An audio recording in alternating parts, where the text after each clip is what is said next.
สบายดีข้าพเจ้าท้าวบุญนำสัญราชอายุ25 ปี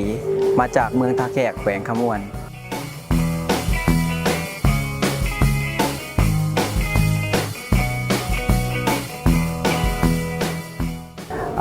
ก่อนอื่นต้องขอบใจสำหรับโครงการดีๆเป็นนี้ที่มามีขึ้น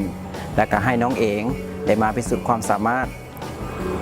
และก็ขอเชิญชวนทุกคนเด้อบอกว่าจะเป็นทางแขวงขมวนหรือว่านครหลวงเวียงจันทร์ฝากกดไลค์กดแชร์และว่าติดตามให้กำลังใจกันในรัสเซียหมายเลข KKK